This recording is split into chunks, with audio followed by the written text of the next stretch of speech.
ኢትዮጵያና ኤርትራን ጨምሮ የ75 ሀገራት ዜጎች የስደተኝነት ቪዛ ሂደት ተቋረጠ። ኢትዮጵያ ከሀገራት ጋር የንግድ ትስስርን የሚያቀላጥፍ አዲስ የመንገድ ፖሊሲ ማዘጋጀቷን ሚኒስቴር መስሪያ ቤቱ አስታወቀ። ታካሚን በማደንዘዝ 5 ግራም ወርቅ ከአንገቷ የሰረቀው የሕክምና ባለሙያ ጉዳይ መነጋገሪያ ሆኗል። በዝርዝር ይዘነዋል። በህፃናት ጥበቃ ላይ ያተኮሩ የአሰራር ማዕቀፎችና ፕሮጀክቶች ተቀርጸው ስራ መጀመራቸውን ሚኒስትሩ አስታወቀ። ጤና ይስጥልን የተወደዳችሁ ተከታታዮቻችን፣ ምጣኔ ሀብታዊ እድገት ለማህበራዊ ዋስትናችን በማለት ተግቶ ከሚሰራው ገበያ ሚዲያ የጥር 7 ቀን 2018 ዓ.ም የዕለቱን የምዕራፍ 1 የዜና ዘገባችንን ይዘንላችሁ ቀርበናል። የዜና ዘገባችንን ስፖንሰር ያደረገልን አጋራችን ደግሞ የሮሃ ፎሬክስ ቢሮ ነው። በዜና ዘገባችን ላይ እንዲሁ የሮሃ ፎሬክስ ቢሮን የዕለቱን የውጭ ምንዛሬ ተመን መረጃ እናሳውቃችኋለን። በዜናዎቻችን ላይ ደግሞ የተመረጡ ምጣኔ ሀብታዊ፣ ማህበራዊና ሌሎች ወቅታዊ እንዲሁም አዳዲስ ጉዳዮችን አካተናል። እንድትከታተሉን እየጋበዝን በዝርዝር ወደምንመለከታቸው መረጃዎቻችን እናልፋለን።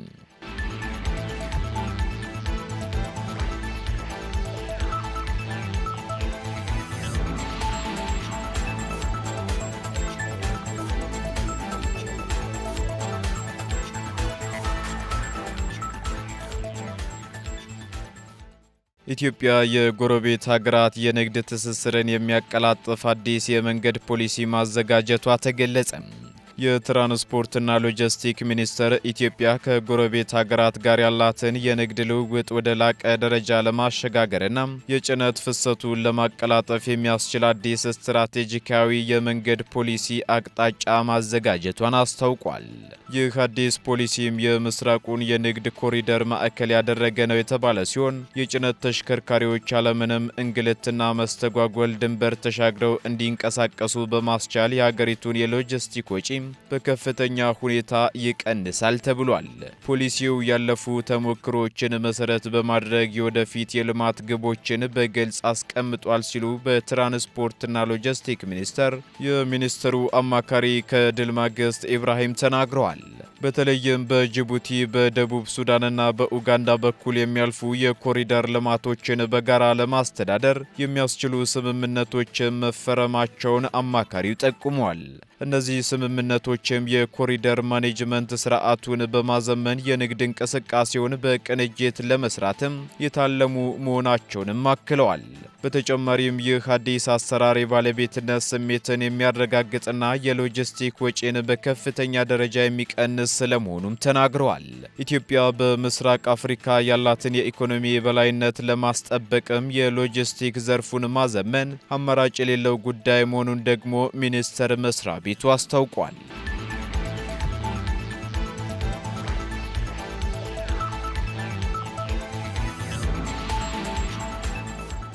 ታካሚን በማደንዘዝ 5 ግራም ወርቅ ከአንገቷ የሰረቀው የሕክምና ባለሙያ በእስራት ተቀጣ።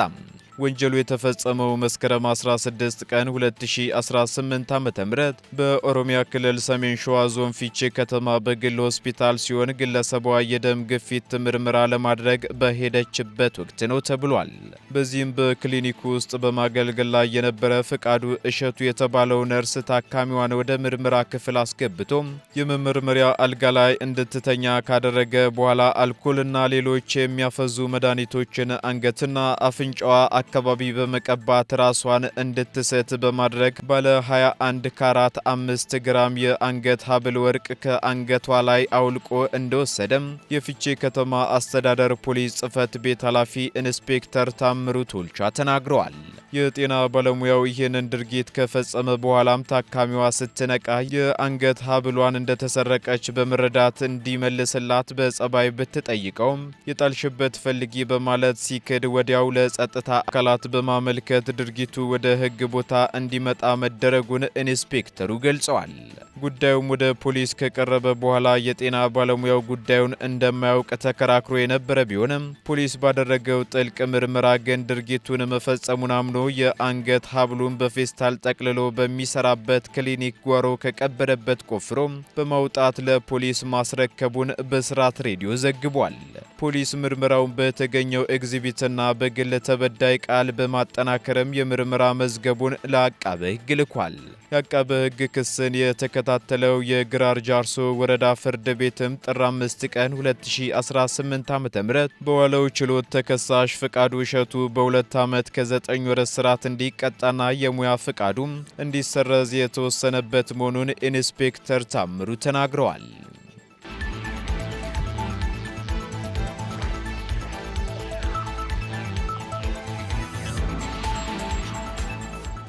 የመኖሪያ ቤት ፍላጎትን ለማሟላት 80 በመቶ በግል ባለሀብቶች እንዲሸፈን ታቀደ።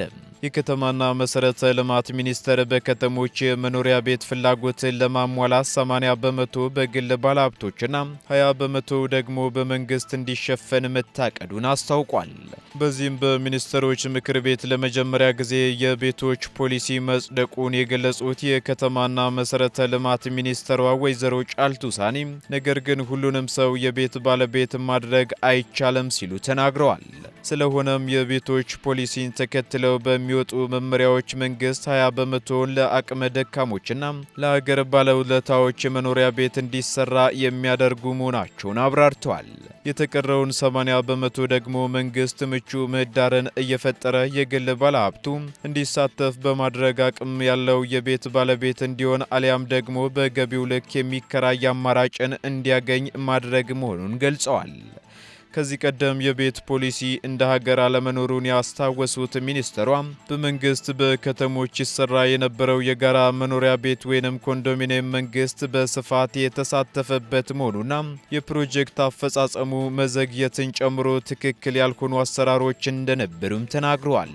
በዚህም የጋራ መኖሪያ ቤት አቅም የሌላቸው ዜጎችን ለይቶ ለመጥቀም የታሰበ ቢሆንም ከምዝገባ ስርዓቱ አንስቶ በነበረው ልክ ያልሆነ አሰራር የጋራ መኖሪያ ቤቶች ፕሮጀክት ላለው የሚጨምር እንጂ ቤት የሌላቸው ዜጎችን ለይቶ ችግራቸውን የሚፈታ እንዳልነበረ መናገራቸውን መዘገባችን አይዘነጋም።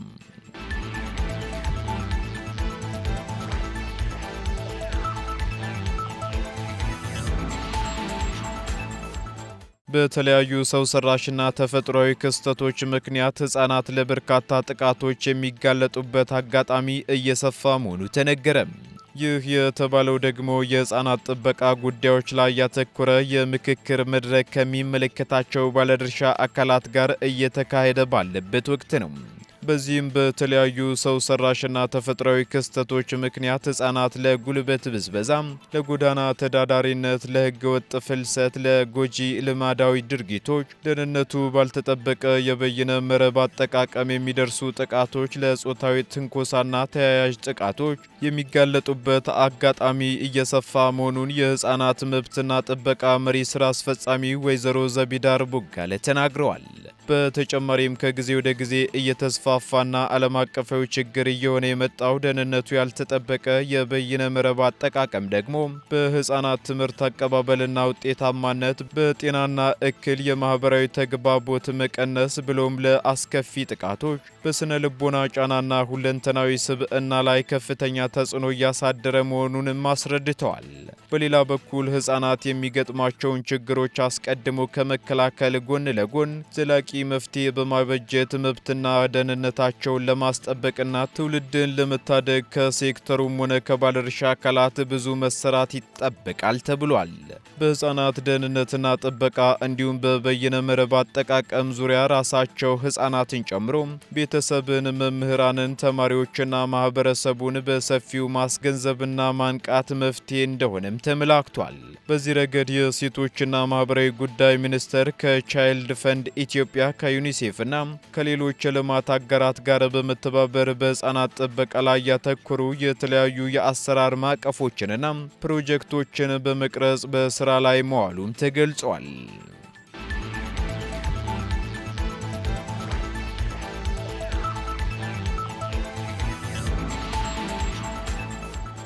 የኢንቨስትመንት ዘላቂነት የሚረጋገጠው የአካባቢውን ማህበረሰብ ተጠቃሚ ሲያደርግ ነው ተባለ። በሕዝብ ተወካዮች ምክር ቤት የንግድና ቱሪዝም ጉዳዮች ቋሚ ኮሚቴ የኢንቨስትመንት ዘላቂነት የሚረጋገጠው የአካባቢውን ማህበረሰብ ሲጠቅም ነው ሲልም አስታውቋል።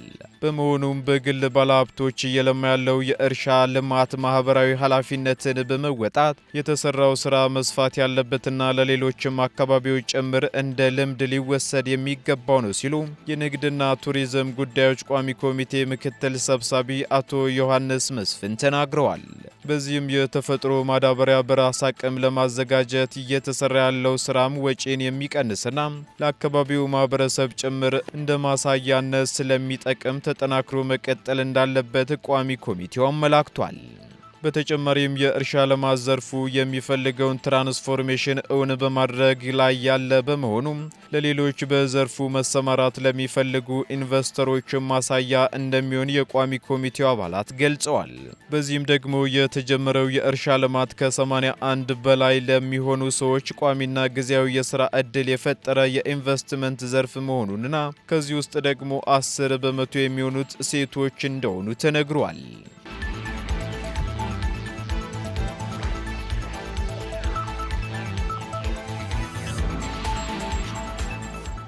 ቀጥለናል። ውድ ተከታታዮቻችን በመጨረሻ ወደ ያዝንላችሁ ዝርዝር መረጃችን እንሸጋገራለን። አሜሪካ ኢትዮጵያውያንን ጨምሮ ለ75 ሀገራት ዜጎች የስደተኝነት ቪዛ መስጠት አቆመች። የአሜሪካ የስቴት ዲፓርትመንት የውጭ ሀገር ዜጎች ዳይቨርሲቲ ቪዛ ወይንም ዲቪን ጨምሮ ወደ አሜሪካ ሄደው በቋሚነት መኖር ሲፈልጉ የሚሰጣቸው የቪዛ ሂደት በ75 ሀገራት እንደሚቋረጥ አስታውቋል። ይህ እርምጃም ከፊታችን የፈረንጆቹ ጥር 21 2026 ጀምሮ ወደ ስራ እንደሚገባ ከስቴት ዲፓርትመንት የወጣው መረጃ ያመለክታል ሲል ፎክስ ኒውስ ዘግቧል። ውሳኔው በርካታ የዲቪ አሸናፊዎች ላይ አሉታዊ ተጽዕኖ ያሳድራል የተባለ ሲሆን የዲቪ አሸናፊዎችም በዚህ ውሳኔ ምክንያት ቪዛ የማግኘት እድላቸው ችግር ውስጥ እንደሚገባም ተገልጿል።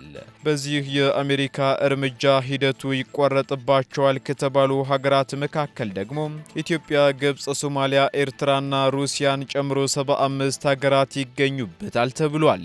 ይህ የስቴት ዲፓርትመንት ውሳኔ ዓላማም ደግሞ በመንግስት ድጋፍ ላይ ጥገኛ የሚሆኑ የውጭ ሀገር ዜጎችን ለመቀነስ ነው የተባለ ሲሆን ባለፈው ህዳር የቪዛ ኦፊሰሮች የአመልካቾችን ጤና፣ የቋንቋ ክህሎት፣ ፋይናንስና የተለያዩ መመዘኛዎችን በመመልከት በመንግስት ድጋፍ ለመኖር የሚፈልጉ ከሆነ ቪዛ እንዲከለክሏቸው መመሪያ ተሰጥቶ እንደነበር ይታወሳል። በሌላ በኩል ጊዜያዊ ቪዛ ማለትም የቱሪስት ቪዛ፣ የተማሪዎች ትምህርት ቪዛና በአብዛኛው የስራ ወይንም የቢዝነስ ቪዛን ደግሞ ይህ አዲስ ውሳኔ እንደማይመለከታቸው ተሰምቷል።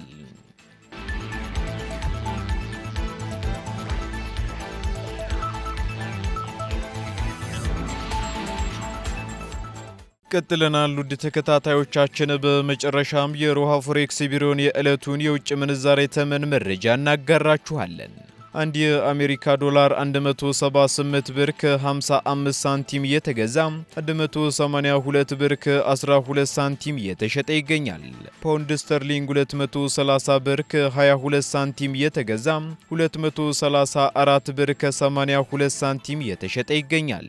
ዩሮ ደግሞ 202 ብር ከ16 ሳንቲም መግዣው ሲሆን መሸጫው ደግሞ 206 ብር ከ20 ሳንቲም ሆኗል። ስዊስ ፍራንክ 217 ብር ከ52 ሳንቲም እየተገዛ 221 ብር ከ87 ሳንቲም እየተሸጠ ይገኛል። የተባበሩት አረብ ኤምሬት ድራም ደግሞ 47 ብር ከ79 ሳንቲም መግዣው ሲሆን መሸጫው ደግሞ 48 ብር ከ74 ሳንቲም ሆኗል። የሳውዲ ሪያል እንዲሁ 47 ብር ከ17 ሳንቲም እየተገዛ 48 ብር ከ11 ሳንቲም እየተሸጠ ይገኛል። የቻይናው ዩዋን ደግሞ 24 ብር ከ48 ሳንቲም እየተገዛ 24 ብር ከ96 ሳንቲም እየተሸጠ መሆኑን የሮሃ ፎሬክስ ቢሮ የዕለቱ የውጭ ምንዛሬ ተመን መረጃ ያመለክታል።